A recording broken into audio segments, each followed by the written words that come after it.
Hello बच्चों, let's read this question. So the given direction is each of this question contains two statement, assertions and reasons. Each of this question also has four alternative choices, only one of which is the correct answer. You have to select one of the codes A, B, C, D given below. A is assertion is correct and reason is correct and reason is the correct explanation for the assertion. B is assertion is correct, reason is correct and reason is not a correct explanation for the assertion.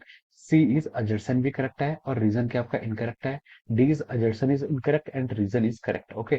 तो देखिए given assertion is figure shows a metallic conducting moving in a magnetic field.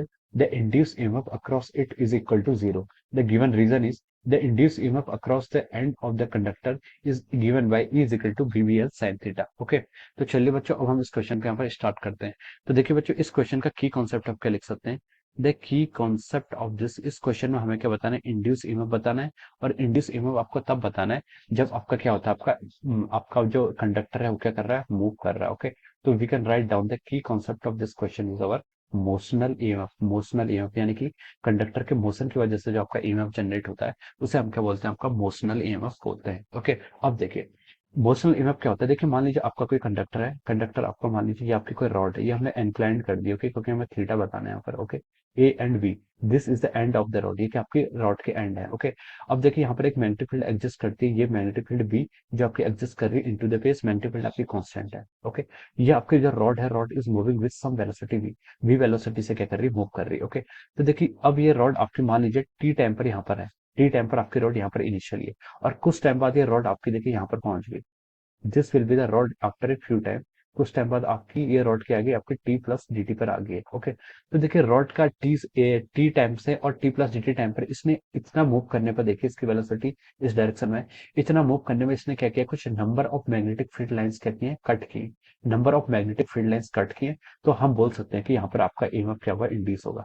Induce जो आपका motional EMF होता है उसको हम कैसे define करते हैं, E is equal to del phi by del t. Del phi क्या आपका, डेल फाई आपका डिनोट कर रहे हैं यहाँ पर आपका फ्लक्स कट, कितना इसने क्या किया, फ्लक्स को कट किया है, divided by the time taken, divided by our time taken. ये क्या होता है, आपका मोशनल ईएमएफ हो जाता है. ओके. अब देखिए इसने यहाँ से यहाँ तक आने में कुछ फ्लक्स कट किया, कितना फ्लक्स कट किया, हम बोल सकते हैं कि ये जो रीजन है इसने इतना रीजन में क्या किया, आपका फ्लक्स क्या किया, आपका कट किया. जिस रीजन में इसने इतना फ्लक्स आपका क्या किया, कट किया. अब देखिए अब हमें ये रीजन निकालना है. तो देखिए ये फ्लक्स कट हम कैसे निकाल सकते हैं, देखिए ई को हम कैसे लिख सकते हैं, जितने इसने फ्लक्स कट किया है. देखिए यहाँ पर क्या होगा, आपका फ्लक्स क्या होता है, आपका बी डॉट ए, मतलब change in flux minus initial flux. Okay. तो देखिए यहाँ पर फ्लक्स कट कितना होगा, इसका टोटल एरिया निकाल दीजिए, वही क्या हो जाएगा, आपका फ्लक्स कट के इक्वल हो जाएगा. ओके. तो देखिए बी आपका क्या होगा, मैग्नेटिक फील्ड हो गया. और आपका फ्लक्स निकालना है तो फ्लक्स में क्या होता है, बी डॉट ए, बी हो गया. अब इसका हमें एरिया निकालना है. तो देखिए हम इसका एरिया कैसे निकाल सकते हैं, मान लीजिए यहाँ पर आपका जो लेंथ वेक्टर है, लेंथ वेक्टर माने कि ये ए बी लेंथ और वेलोसिटी के बीच में आपका थीटा डिग्री का एंगल है. ओके. तो ये आपका क्या है, पैरेललोग्राम बनना है. This is a parallelogram. अब पैरेललोग्राम का एरिया क्या होता है, आपका पैरेललोग्राम का एरिया क्या होता है, आपका देखिए ये v वेलोसिटी से मूव कर रहा है तो इसने इस डायरेक्शन में कितनी डिस्टेंस ट्रेवल कर ली होगी, the distance travelled will be vdt. ये किसके इक्वल होगा, आपका vdt into of your slant height, मतलब आपकी जो ये परपेंडिकुलर हाइट है, ये आपका पैरेललोग्राम का एरिया होता है. ठीक है. तो देखिए ये एंगल आपका थीटा है, तो हम बोल सकते हैं कि ये लेंथ एल है, तो ये आपका एल साइन थीटा हो जाएगा. कितना हो जाएगा, आपका एल साइन थीटा. हम इसको यहाँ से लिख सकते हैं divided by D T, D T या फिर डेल्टी लिख सकते हैं. ओके.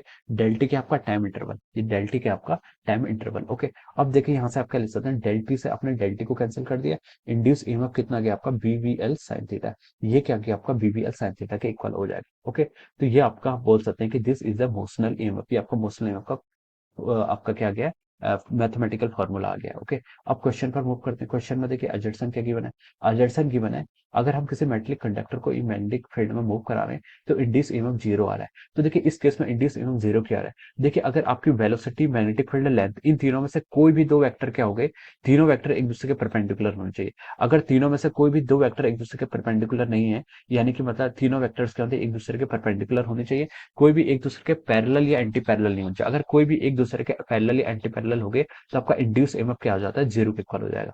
क्या हो जाएगा, आपका इंड्यूस ईएमएफ आपके जीरो के इक्वल हो जाएगा. ओके. तो देखिए यहाँ पर आपका इस फिगर में जो क्वेश्चन मेंशन्ड है, इस क्वेश्चन में जो फिगर मेंशन्ड है, यहाँ पर देखिए ये आपका दिस इज अवर रॉड, ये आपकी क्या रॉड है. ये रॉड है, रॉड की देखिए वेलोसिटी भी इस डायरेक्शन में है, ओके, इसकी आपकी लेंथ भी इस डायरेक्शन में है, और यहाँ पर तो इसका मैग्नेटिक फील्ड, ये तीनों ही एक डायरेक्शन में आ गए, तीनों ही एक डायरेक्शन में आ गए। तो हम बोल सकते हैं यहाँ पर क्या होगा, आपका जो इंड्यूस ईएमएफ होगा वो आपका जीरो के इक्वल हो जाएगा, क्योंकि जो साइन थीटा है, साइन थीटा देखिए वेलोसिटी और लेंथ के बीच का एंगल होता है। क्या होता है आपका साइन थीटा, आपका वेलोसिटी और लेंथ के बीच का एंगल होता है। तो साइन थीटा कितना हो जाएगा, जीरो, साइन जीरो से जीरो, तो आपका इंड्यूस ईएमएफ किसके इक्वल हो जाएगा, आपका जीरो के इक्वल हो जाएगा, ओके। तो हम बोल सकते हैं कि इसका जो एजर्सन है, एजर्सन तो आपका करेक्ट है बिल्कुल, ओके। रीजन क्या गिवन है, the induce EMF across the end of the conductor is EVL sine theta, बिल्कुल सही। इंड्यूस ईएमएफ क्या होता है आपका, बीवीएल साइन थीटा। और देखिए थीटा क्या था, ये क्वेश्चन में देखिए थीटा हमने लेंथ और वेलोसिटी के बीच का एंगल बनाया हुआ है ना। तो देखिए अगर आपका थीटा क्या हो जाएगा, इस केस में आपका जीरो हो जाएगा, तो इंड्यूस ईएमएफ क्या हो जाएगा, आपका जीरो हो जाएगा। तो हम बोल सकते हैं कि यहाँ पर आपका अजर्सन भी करेक्ट है, रीजन भी करेक्ट है, and reason is the correct explanation of this assertion, okay. तो इसके करस्पॉन्डिंग हम बोल सकते हैं जो आपका ऑप्शन ए है, ऑप्शन ए क्या हो जाएगा, इस क्वेश्चन के करस्पॉन्डिंग आपका करेक्ट आंसर हो जाएगा, okay. Option A is the correct answer corresponding to this question. Okay. So I hope you all understood this concept. All the best and thank you so much.